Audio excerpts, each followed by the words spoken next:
नमस्कार, मैं ज्योतिष Acharya Vijay Mehrotra YouTube channel astro Prayag Sangam पर आप सबका स्वागत करता हूं।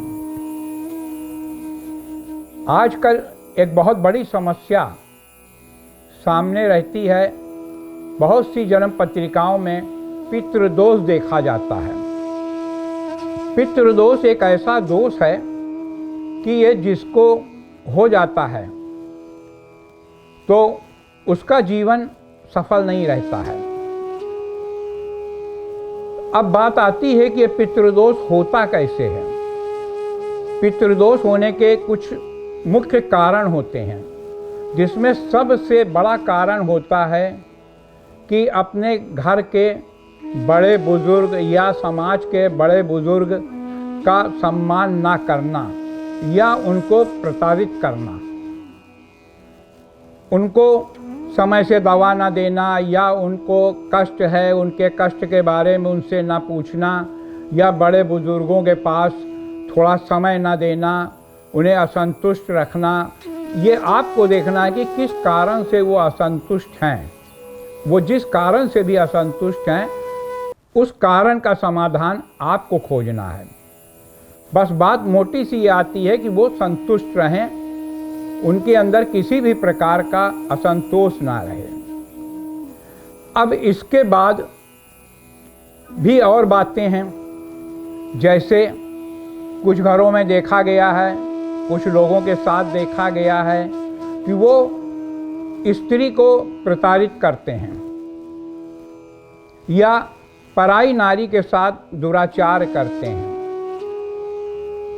जानवर पक्षी के साथ गलत व्यवहार करना, जानवर को मारना, पक्षी को मारना, इस तरीके के किए हुए कार्यों से पितृदोष हो जाता है।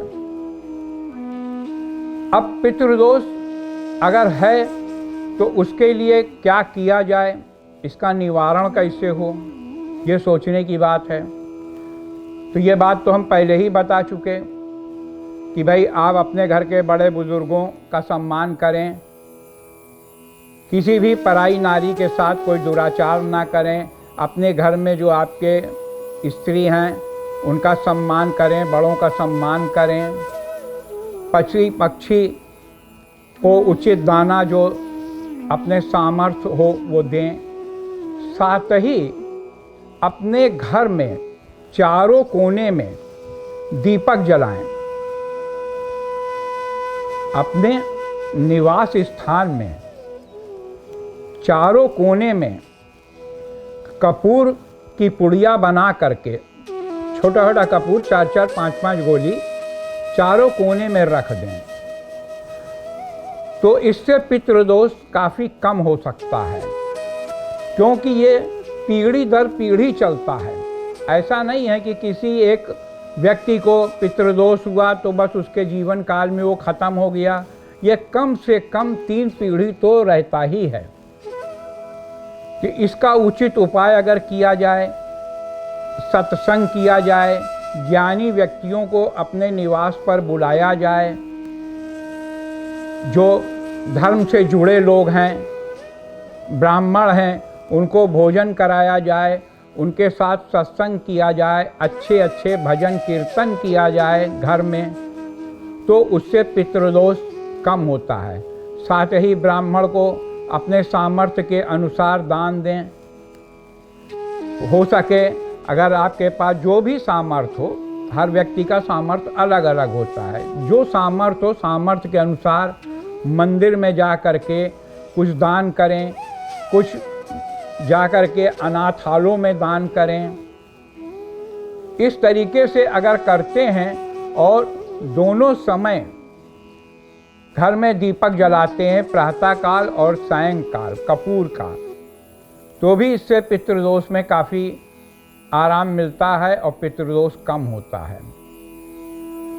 और पितृपक्ष में अमावस्या के दिन उड़द की दाल का बड़ा बना करके दक्षिण दिशा में रखें, जिसको कौवे खाएं। साथ ही में जहाँ पर भी बड़ा रखें साथ ही में कढ़ाई में पानी भी रख दें।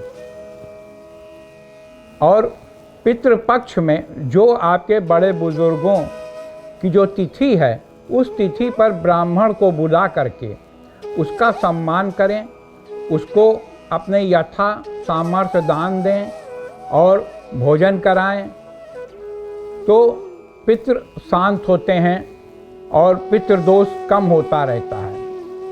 अगर विधि विधान से पितरों का सम्मान किया जाता है, घर में बड़े बुजुर्गों का सम्मान किया जाता है, तो पितृदोष हानिकारक नहीं होता है।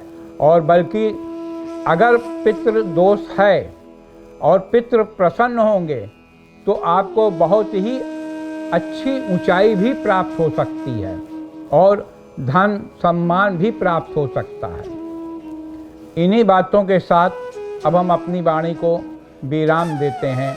आने वाला समय आप सबके लिए मंगलमय हो।